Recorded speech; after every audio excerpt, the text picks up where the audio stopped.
Good morning, Chattanooga. All right, I know we have a lot of friends in the room, but we're going to go ahead and ask you to go ahead and take your seats. We'll get started here. Really appreciate everybody being here. I think for me, this is one of my favorite events we do every year. You would be shocked to know that as an economic developer, I'm an economics nerd. And so love having Dr. Altig here each year as we hear about kind of what the trends are and what's out ahead of us, as well as a little bit of kind of looking back over the last year. So really, again, appreciate everyone being here. I think that, for us, as you think about the chamber, this is really a big part of kind of where we live is the economic climate we're in. So for those of you that don't know, I am Charles Wood. I am President and CEO for the Chattanooga Chamber. I have the opportunity to lead an incredible team at both our 501c6 as well as our foundation, our 501c3. And really, we have one purpose, which is to build a thriving Chattanooga. And if we're going to do that, we've absolutely got to know that what we're dealing with from a macroeconomic standpoint. And so this event is really important to us. I do want to thank Dr. Altig for joining us once again, but before I introduce him, I want to thank our generous sponsors, without which we would not be able to have events like this. And so first of all, Bank of America, which has been a great sponsor for many years.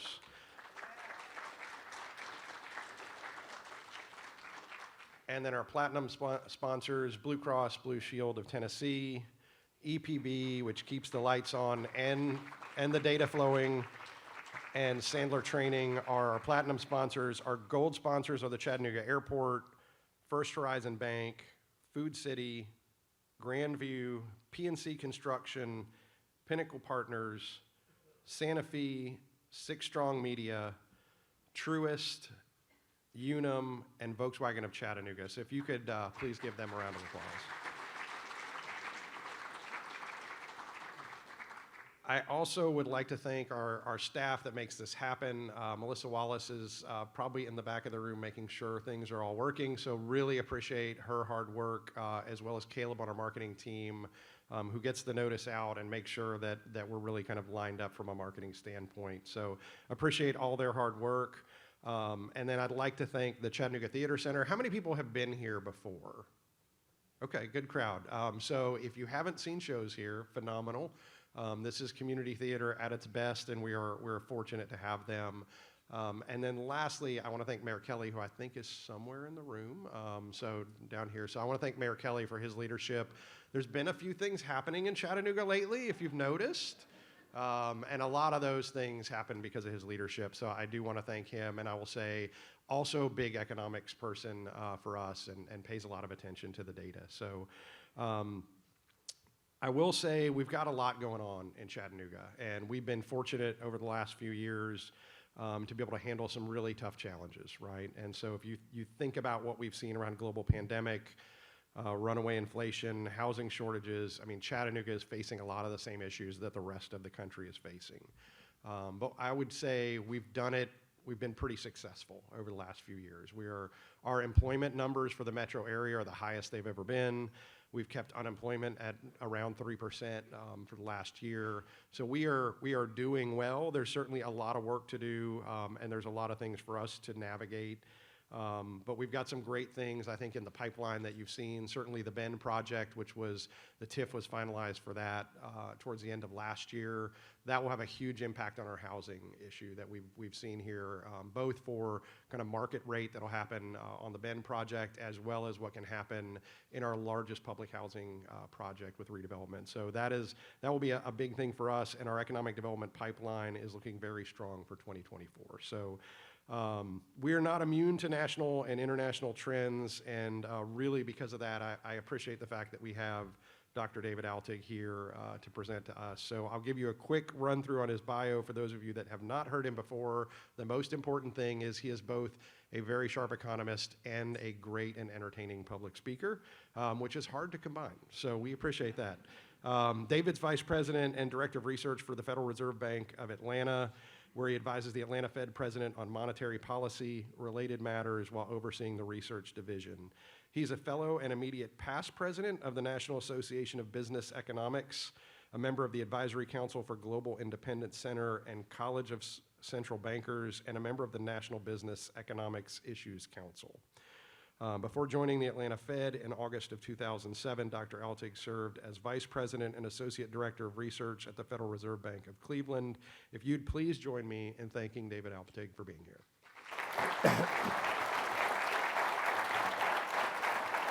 Thanks. Good morning. This is actually one of my favorite events of the year as well. I sort of know the year has started when I show up in Chattanooga to give this talk. And I treat it as sort of my annual dose of humility because I'm in a crowd that may remember what I said last time, which is kind of tough. And I decided I'm going to write a book.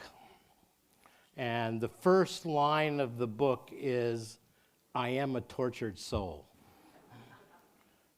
That's all I'm writing. Artificial intelligence is going to do the rest. So. But I have the first line, "I am a tortured soul." There's a whole lot of reasons for that, most of which are not appropriate for this audience, but there's a couple that have to do with my profession, and it has to do with the fact that I'm conflicted between two seemingly mutually exclusive narratives. And that first narrative is, everything is going according to plan. If you ask any policymaker, if you ask any citizen, if you ask anybody, sort of what was the best case scenario if we did everything exactly right in terms of getting out of the immediate stress of the pandemic era and the inflation that followed, you would say, get that inflation rate back down to where it's supposed to be and do it without tanking the economy.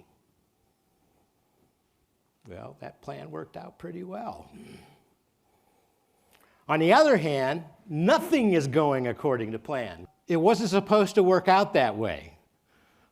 Any textbook you open says this does not happen.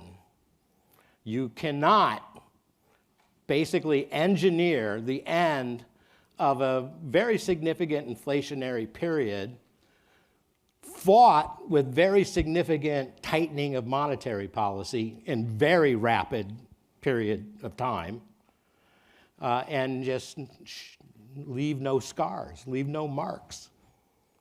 And in fact, I'm going to go back, this is where the humble part comes in, to what I said, or basically where we were this time last year. So I'm showing you in that first column probably what I said at the time was likely to happen over the course of 2023, because that's what the Federal Open Market Committee was thinking was going to happen over the course of 2023 in December of 2022. So those would have been the most recent projections at the time. And then, of course, the second column is what we actually got. So on inflation, much better than what was anticipated. They thought we would get down to just over 3%, significant drop from being basically over 5% at the time. And indeed, we ended up with just over 2.5% for the year. I'm going to show you in a second, it's even better story than that. But the cost of that was supposed to be in those first two rows. So the projection of GDP growth by almost every forecaster at the beginning of last year was that we would barely grow for the year. About 0.5% when the year was looked at as a whole, and most people had a couple of quarters of recession built into that. So a mild recession, some bounce back. We didn't get close to that. We're ended 2023 about twice the rate of what we think kind of potential growth is in the economy. And where we thought the unemployment rate would rise significantly, we were off by about a full percentage point, which is a lot of people. This is perfection. And I said, picture is actually even better than that, Because if you look at the last 6 months of 2023 on inflation, showing you two pictures here, two series, regular headline inflation, so-called core inflation, where we strip out food and energy. They both say exactly the same thing. Over the last 6 months, we hit the FOMC's 2% target with zero impact. In fact, not only zero negative impact on growth, it appears that maybe correlation is not causality, but if you wanted to treat it as that, we actually boosted growth for the year. So I'm sorry for all that money you spent on your econ education, because the textbook is just not coming through. Now, I feel compelled now at this moment to defend the honor of my profession. So I'm going to argue that we shouldn't throw the textbook away and make something that's probably a bit like that forecast that was being made last year, which I hope will be wrong again next year, quite honestly. I'm not going to go quite that far, but we'll see. So we hit the target in the last 6 months, so you might ask, why don't I feel that the job is done on inflation? I'm not alone. So the green bar there is the forecast for inflation for 2024 from the Federal Open Market Committee in December. Next month, we're going to have a new round of these things, so there may be some revisions, but this is the latest we have. And you can see that they don't see that 2% experience of the last 6 months persisting through 2024. We're going to get some reversal, some sense of that short-run progress. And I'm going to talk a little bit about why that makes sense to me. I don't have to talk as hard this morning as I did maybe 2 weeks ago before we had the CPI report, which was a very definite blip in the wrong direction. This is the Fed's preferred measure, not the CPI, the PCE inflation index. This is from December, so we have the January CPI. We don't have the January version of this statistic. But we can kind of read between the lines. We know how much of the consumer price index feeds into this index, and we're going to get some probably bounce in the wrong direction. Yeah, so what? We thought we would. But the so what of it is that it does mean that the job is not quite as done as it looked like it may have been if we just looked at sort of more recent experience. And I'm going to kind of argue for why that might be. So look, progress on the inflation rate is real. It is faster than I had thought would happen. I've said this before. Now's the time. Views that I express are not those of the Federal Reserve System. When I say we, I mean the royal we. So just bear that in mind. But there's reason to believe that last 6 month experience where we hit 2% is not really telling us the true underlying story on inflation. So here's one way of making that point. I don't think the statistics I showed you are the best statistics to look at.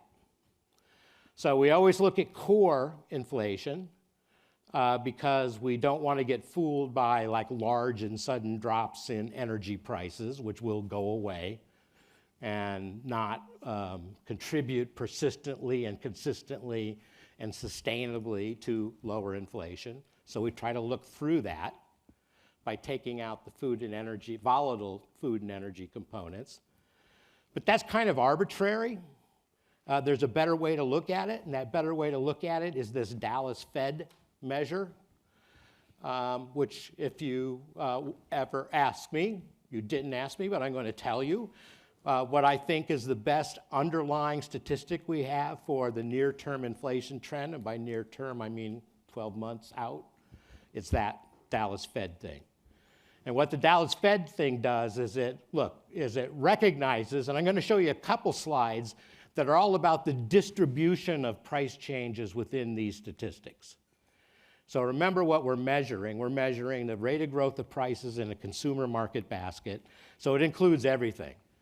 It includes food, it includes energy, it includes rocking chairs, it includes trips to the dentist, it includes rent, it includes all sorts of stuff. And in any given month, some stuff is rising at very rapid rates and some stuff is experiencing outright deflation. So we want to kind of figure out, get rid of the noise. And so what the Dallas Fed measure does, rather than just stripping out food and energy arbitrarily, it says, well, let's take something like the lowest 8% of price changes, which will be price declines, throw them away. Let's take out the highest 8% of price changes, throw them away, and look at what's in the middle. And it turns out that that's actually a pretty good predictor of kind of where it's, well, pretty good. It's good to live in the prettiest house in an ugly neighborhood. This is that measure. The least ugly house in a bad neighborhood. So it's telling us that, no, that 2.6% that basically the Federal Open Market Committee was thinking would happen for the year back in December, that's probably the better sense of where this is all at and where it's all headed in the near term. There's another way to look at it, which is kind of even more striking, I think. And here again, I'm thinking about the distribution of all these prices that are in the consumer market basket. And I'm asking the question, what percentage of those prices is rising at an annualized rate above 3% in each month? So normal would be like 36% of prices are rising at rates higher than 3%. We are not near, we're getting nearer, but we are still not all that near to that average, which means disproportionately, there's a lot of prices out there that are still rising pretty rapidly, more rapidly than is probably consistent with that 2% target. And if you look at the even more extreme version of this, this is prices rising at greater than 5%. You can see where we peaked out. We peaked out in 2022 with almost 2/3 of prices in the economy that consumers face rising at rates of 5% or better. Hence, the reaction that you saw from the Federal Reserve. We've improved a lot on that since, but there's still quite a few prices hanging out there at very high rates of inflation. Again, more than is consistent with that 2% target. Always about 17% are rising at those rates in any given month, and it'll be a different price each month that is experiencing that. We just have too much of that going on, though, to feel confident that 2% is in our grasp. I'm borrowing some language there that you've heard from certain Federal Reserve officials, but this is about, President Bostic last week, I think it was last week, I don't really remember what day this is, but I think it was last week, gave a speech, and this is what he basically said. Look, 2%, we know we've got a good run of numbers, but there's a stuff, if you look a little bit deeper, that doesn't feel quite right yet. And this is one of the things he's talking about. Yet another look at sort of cutting the statistics in a way that tells us that we have some deeper concerns underneath can be seen by separating out the rate of inflation on goods versus the rate of inflation on services. So like I said, the consumer market basket includes everything. It includes banker services, it includes medical services, it includes professional and business services, it includes all that stuff, as well as automobiles and refrigerators and all that sort of stuff. Now, this picture, I think, pretty well illustrates how we got lucky last year.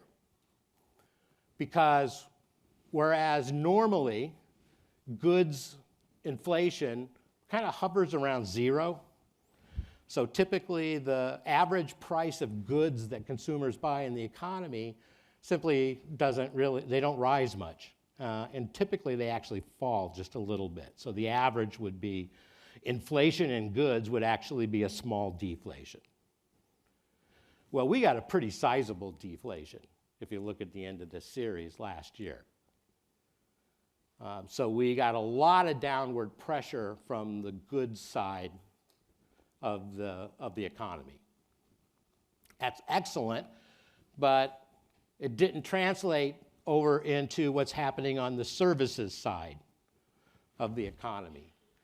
I've shown you there for reference sort of what average inflation on services were from the period from 2013 to 2019, so right up to the pandemic.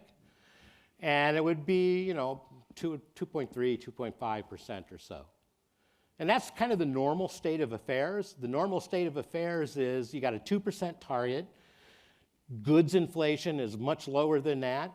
Services inflation is a little bit higher than that. It's a bigger chunk of all expenditures. And it all kind of averages out to 2%. So we got really good news on the goods side, but we did not sort of get back to normal, if you will, on the services side. And if you look at sort of the end of this chart, it's been kind of inching up in the wrong direction. And this is important because the presumption is that good news on the goods side will basically kind of fade away. We'll go back to normal, something about 0. And this may be the harder bite at the apple on fighting the inflation fight. This is, if you want, the picture of the so-called last mile problem. That the last mile, getting back from 2.5% to 3% down to 2%, is going to be a little harder because the first part of it was all about repairing supply chains. It was all about just getting rid of the pandemic disruption on shipping, logistics, all that sort of stuff, materials, which does seem to be almost fully repaired, or at least repaired back to its state of disrepair prior to the pandemic. There's still obviously, if you try to get anything built at your house, you understand that it's been a problem for a while. That's not gone away, but what's gone away is the extraordinary disruptions of the pandemic era. And people have it's either been repaired or people have been able to learn to kind of deal with it. So it's all about kind of commodity prices, shipping prices, materials prices. On the goods side, this is all about labor. And so the story, I spent a lot of time last year. I went back and looked at my presentation, spent a lot of time talking about the labor side of the picture. Don't know if I got that story exactly right. I'm going to say I did, in some sense. But the story is certainly still about the labor side of the economy. So here's sort of my second point that I want to make. The strong employment growth, which we've surprisingly experienced, may not be so surprising. And despite the fact of hot jobs numbers, the labor market's probably softer than those numbers suggest. Now, the numbers are indeed really hot. This is, so the bars are every month's change in employment in the United States economy on net. The green line is the 12-month average of those things because, you can see they sort of bounce around. But we have persistently been creating better than 200,000 net jobs per month in the U.S. economy. And that is probably better than twice the amount that you might characterize as normal. I'm always going to put normal in air quotes, but normal being sort of when we get to the point where we feel pretty confident the unemployment rate's not going to rise and it's not going to fall, we would expect to be creating something between 75 and 100,000 jobs a month, not 225. So this has resulted in some commentators suggesting that getting that service inflation down to normal, a precondition, quite probably, to getting the 2% target on a sustained basis, is really problematic given this picture. This is a labor market that's way too hot to go that last mile because that service inflation is about labor costs. It's not about supply chains. It is about supply, but it's about the supply of labor relative to the demand. Now, as I said in the bullet point, I'm going to try to convince you, though, that the numbers may not be quite as strong as suggested by this chart and just this statistic alone. So you get at this point this little trick I'm playing in my bag of economist trick. No, check your wallet anytime you run into an economist who's telling you a story.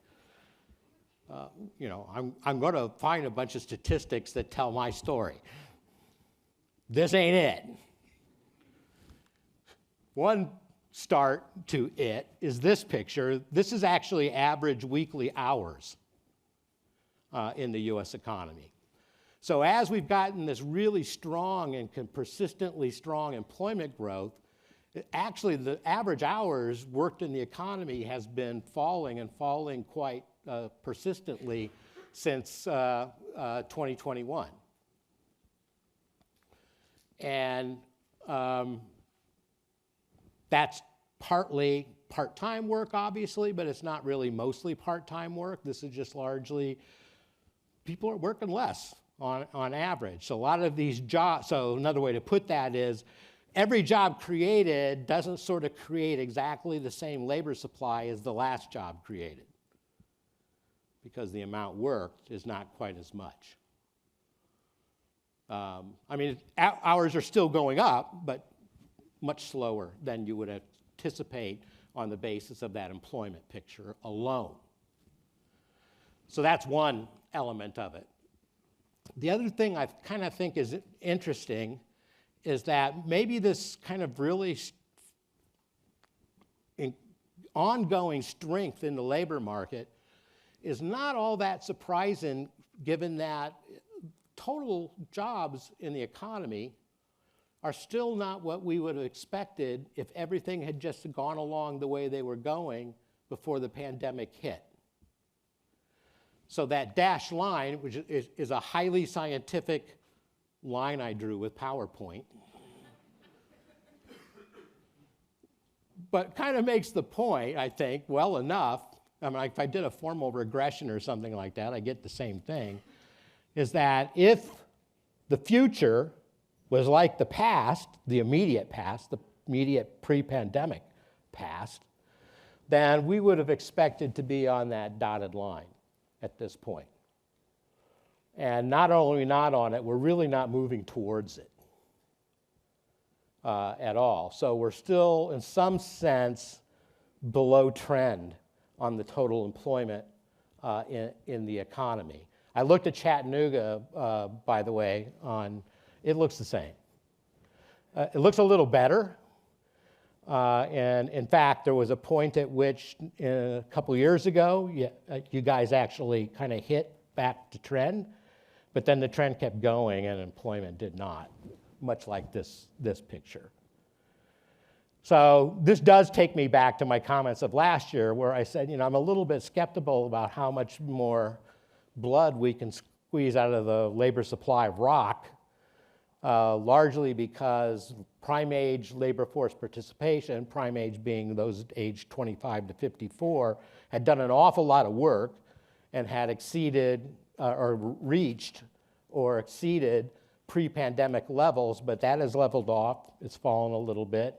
And the point I was making was you got an awful lot of old people. Being one of them, I understand, I can say that. I'm not in that prime age group.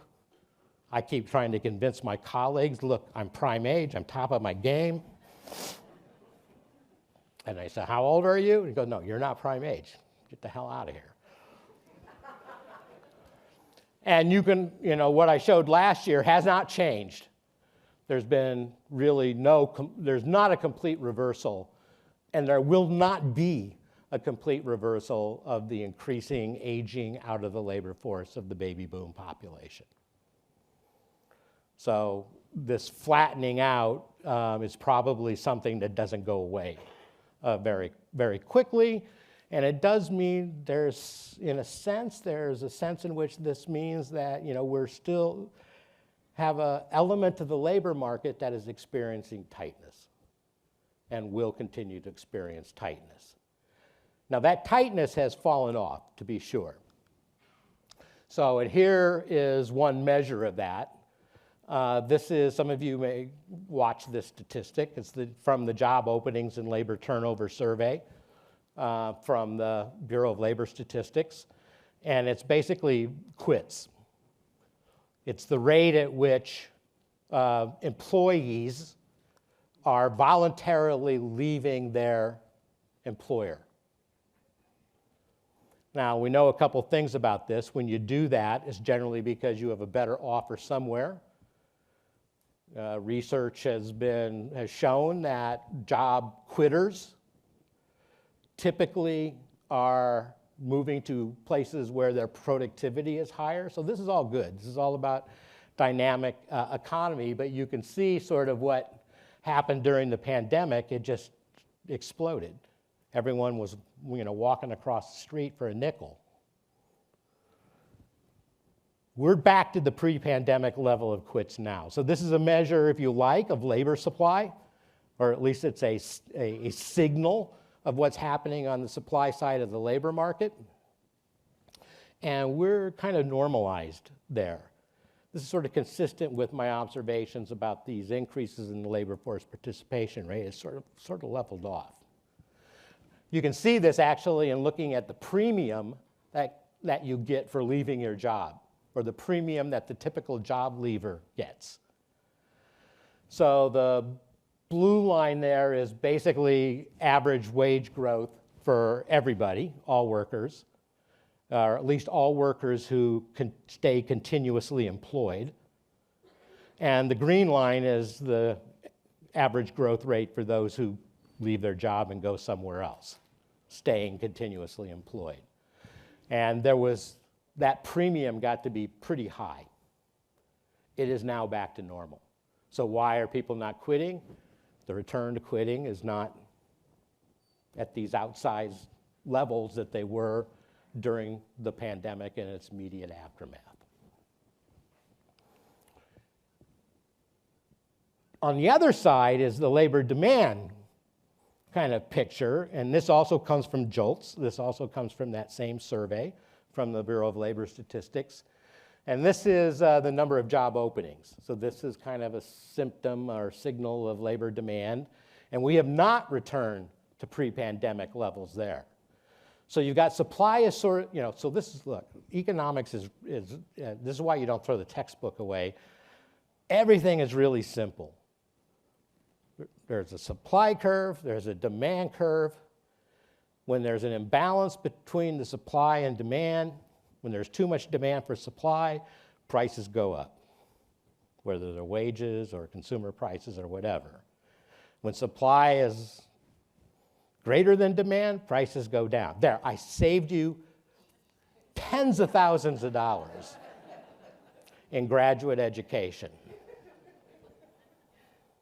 You know, because what you do at graduate school is you figure out how to make that story complicated.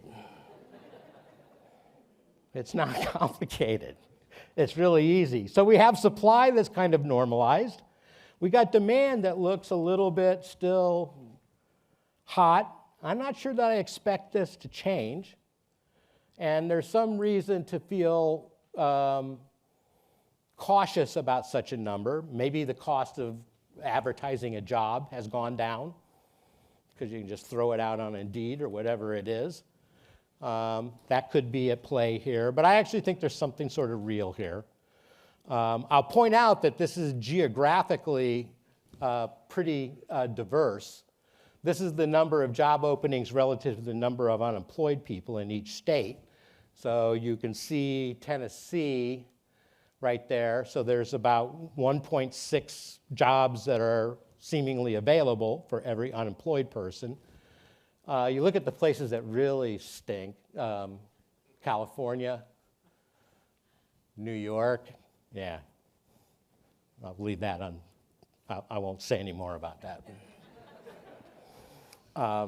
So there's lots of reasons to sort of believe that there's a lot of tightness in the labor market, but the tightness in the labor market is basically not translating into really rapid wage growth.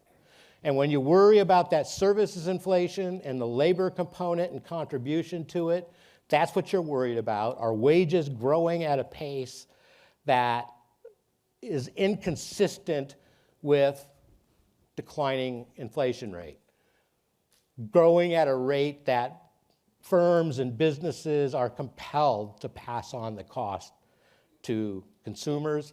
That really doesn't seem to be happening. So the kind of recovery of supply and the falling off of demand to some degree has damped essentially the tightness in the labor market, despite those incredibly strong employment numbers. Last point, and then I'll quickly finish up. And here's where I think the textbook story is resurrected in fine fashion if we really sort of think hard about what's happened over the last year. We've had a confluence of incredible circumstances. We've had, at the time of a burst on the supply side of the economy, coming out of the pandemic era disruptions, we at the same time had incredible stimulus and an incredible bump to demand. So in normal times, you would think, you'd pick up your textbook that, you know, your government steps in and hands out a bunch of money. That's going to be a problem because it creates too much demand for the supply. And that story is still true, but we lucked out. It's everywhere you look. In particular, I want to draw your attention to that. That's non-residential fixed investment. When interest rates rise by 500 basis points and better, you're not supposed to see really, really robust investment growth. We did. Anybody want to venture a guess as to why? Well, I'll give you a hint. So, A, this is not to do with this has to do with the consumer part of it. That green part is all the savings stacked up by households as a result of the pandemic era transfer programs, the American Recovery Act, the plan, the expanded child care, tax care credits, and all that sort of stuff. We've basically run that down, so I think that this period of time through 2022 is the period of time that persisted into 2023, where households were still sort of living through the buffer provided by those stimulus packages. That's probably about petered out by now. This is from the San Francisco Fed, and this is from November. So they said, yeah, by the time we get to the end of the quarter, we'll see that all that excess savings is gone and households are kind of back to where they were. But then something else happened. The Inflation Reduction Act, kind of strangely named, the Infrastructure Bill, the CHIPS Act, all those things led to something that was not supposed to happen, a whole bunch of investment in the manufacturing sector as interest rates rose. And if you break kind of this construction spending picture down, you can see that general manufacturing basically kind of stalled, but for computer, electronic, electrical manufacturing, not so. So there's your EV plants, all that sort of stuff. So let me conclude. Will this year look like last year? I hope so. But if you force me to write down a number, I'm going to say basically what the FOMC said. No, we're going to go back to what we said last year, beginning of last year, because we think that we're guessing that this coincidence of supply expansion, absorbing all of this incredible demand and fiscal stimulus, may not completely persist into next year. So we're going to continue to make inflationary progress. It'll be a bit slower. The labor market does look like it's softening, so that's going to kind of alleviate some of our concern. But maybe that textbook story that there is some downside to that, even if modest, may finally lift its ugly head. And as it does, we will be able to hold our heads up higher as professional economists. Let's hope not. Let's hope I sucked as bad this year as I did last year. All right, I'm done. Thanks.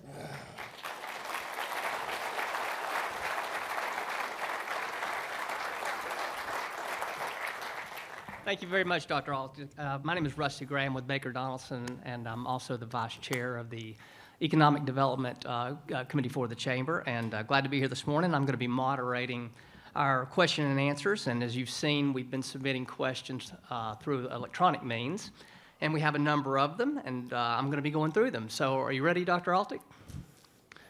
Very good. All right, the first question is, are you seeing any innovative things companies are doing to increase the labor participation rate, like child care credits, or companies supplementing the gap between welfare and a living wage while they get training, apprenticeships, internships, et cetera? Yeah, the answer is yeah, and in some sense, all of the above. So I was speaking in Jacksonville a week and a half ago or something like that, and I was getting a report from all of the county development people in their kind of different areas within the counties that make up the Jacksonville area. I think there's like 6 of them or something like that. And there was one report which really struck out. It was from the commissioner of the development agency at one of the more rural parts of the area. And there was a manufacturer, I think it was a food manufacturer, that had moved in. Now, I mean, this, one of the challenges we know we have is, how do you kind of populate a reasonably large concern in a rural area where the employees themselves are kind of dispersed and face a bunch of challenges. So they had done things like started a bus service. So they kind of financed and ran their own transportation service that would basically locate stops in the kind of locality of clusters of their workers, so that the transportation issue, which we know vexes a lot of employees, was solved. They provided on-site childcare, and then a host of other but the really interesting thing about this company also is that there was a development tax credit that they refused to take. And I gather the story was they said, if our profit kind of proposition is based upon kind of that tax credit, then we'd be worried about our sustainability here, and we do not want to get in the habit of depending upon that. So not only had they kind of taken a really interesting, I don't know if I'd do that, but a pretty interesting approach to just the placement and what they were asking of the city government. They also really head-on addressed this issue of keeping a sustainable labor force by going directly to the issues and were suppliers of the services needed by kind of their employees in that area. So that's just one example, I think, of the sorts of things that increasingly innovative firms are doing to kind of recognize you got to do something more than pay a good wage. Right. To kind of get the labor force you want. And as a follow-up, are there ways to track, how frequently these types of initiatives are happening nationwide and how successful they're being? Not reliably. I mean, it still seems to be largely kind of anecdotal, in the community of, development folks and in the community of service providers. There are people kind of collecting these anecdotes, but it is interesting, I guess, that I don't know of any kind of consistent data source that says, how much of this is happening, and furthermore, what's the success rate of it, right. Which I think is the important thing. I mean, our efforts in Atlanta, as many of you know, we spend a whole lot of time on workforce development issues. And one of the things that we have increasingly been turning our attention to is being the collectors of data and the providers of research so that we know and have some record of what actually works and what actually doesn't. Not everything's going to work. Great, thank you. Our second question, what is the preferred strategy for monetary policy if inflation goes meaningfully below 2%, the 2% target? Does outright deflation come with a grain of salt given we are at 20% plus higher cumulative prices from pre-pandemic levels?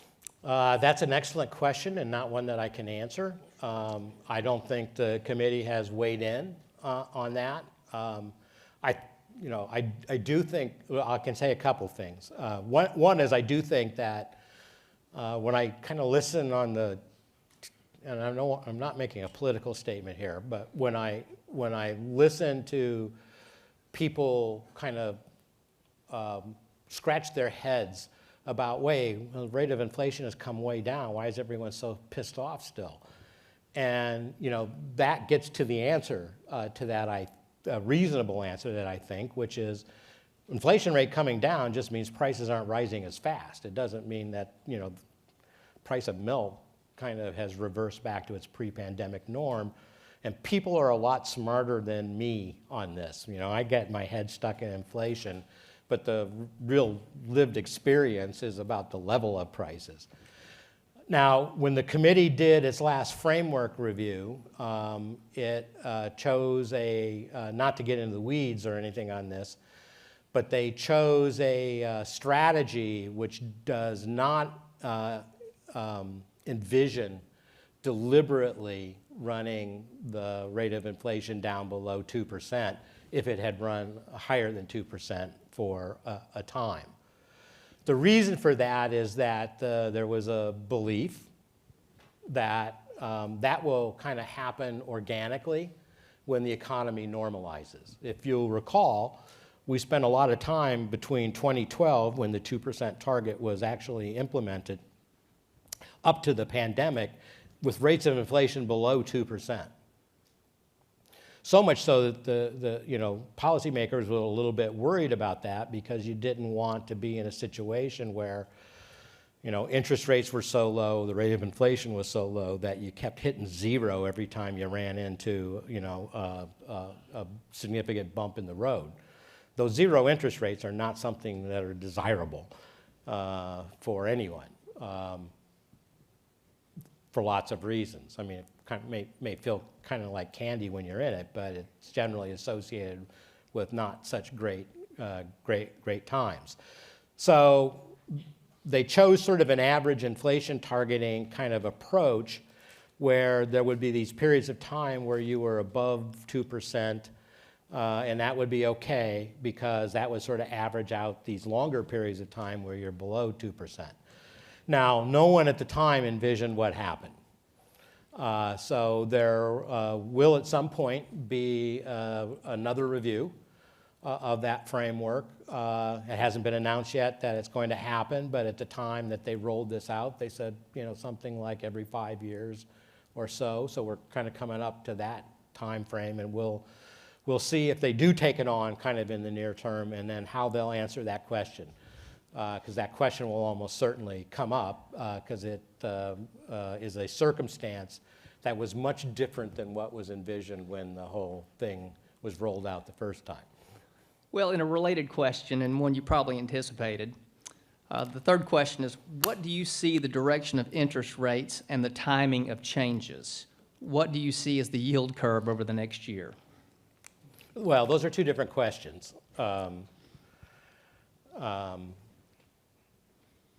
I kind of like my job, so I shouldn't answer that question. Look, we know what the Federal Open Market Committee said last time they said something. They kind of envisioned that there would be the opportunity for 3 was the median, 3 cuts. Raphael has been pretty clear that he thinks 2 if things play out as he is anticipating. He said this like last week or a week before last.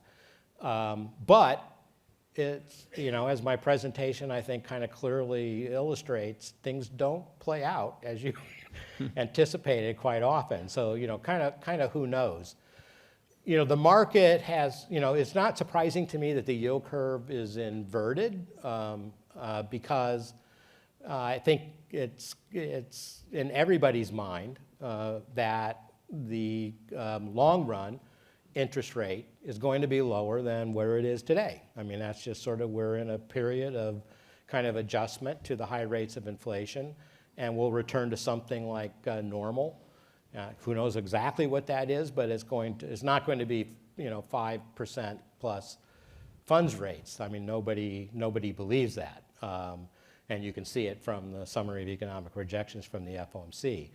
So that inversion, just like everything else in this environment, that inversion is just unusual. I mean, it's just interpreting it, you can't play by the same rules because the pandemic and the reaction to the pandemic and everything that followed just is, introduced a whole new set of rules about the way things operate.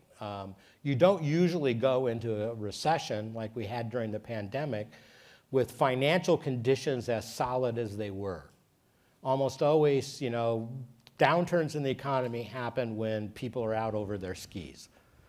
And I was watching a report this morning that's, it said, delinquencies on all sorts of consumer credit shot up over kind of the last year, but they shot up from these extraordinarily low levels induced by that picture in large part that I showed you before, to something back to normal, and now they've kind of stabilized.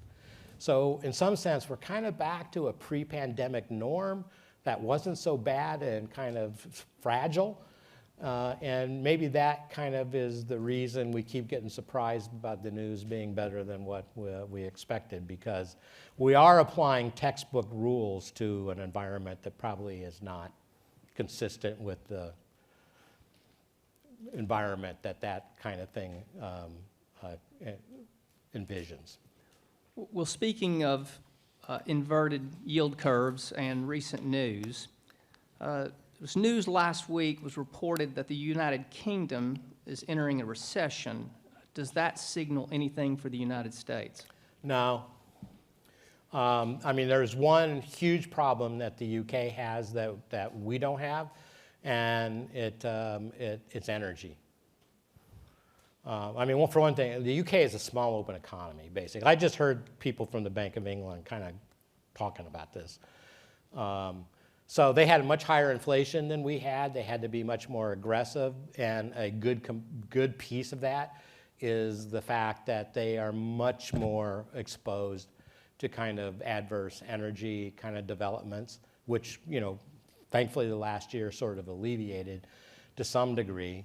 And then, they have the ongoing kind of trade issues that they're working through as a result of Brexit, and Europe is slowing down. So their, major trade partner is slowing down. I mean, the United States is just, in a, I think Japan is technically in a recession as well. I mean, we just kind of walked into this all in a much better position, partly as a result of policy that was much more aggressive on both the fiscal side and the monetary side than some of these other countries.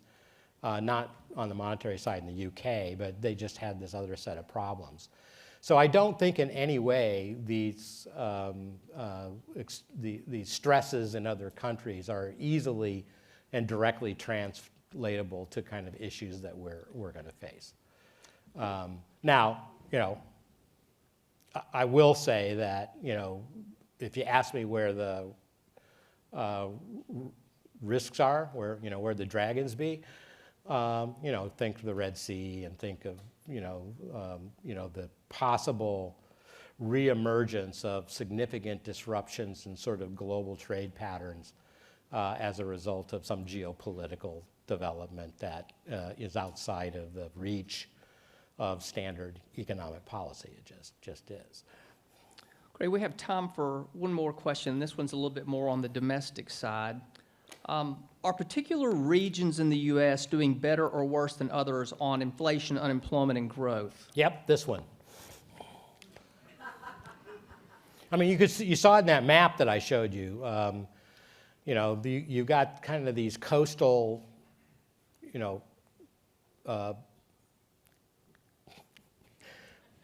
these coastal places,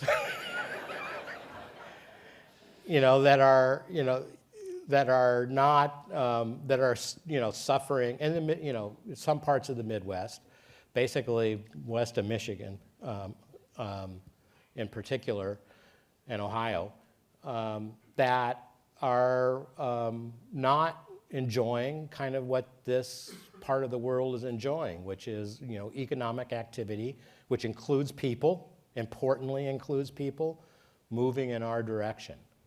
And for all of the workforce stuff that we kind of rightfully kind of get agitated about, I've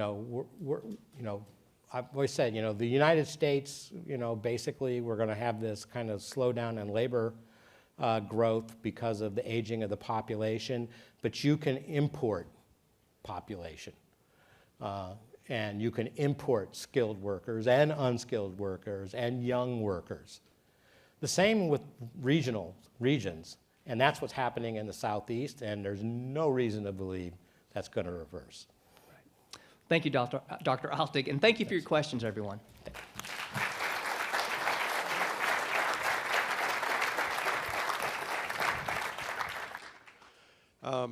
If you can, I do want to thank Rusty for being willing to serve as kind of the question and answer moderator here. I know this is a little different having the technology for us, and appreciate you guys kind of leveraging that to bring some great questions. And so thank you so much, Rusty, for that. Again, if you could give one more round of applause for Dr. Altig.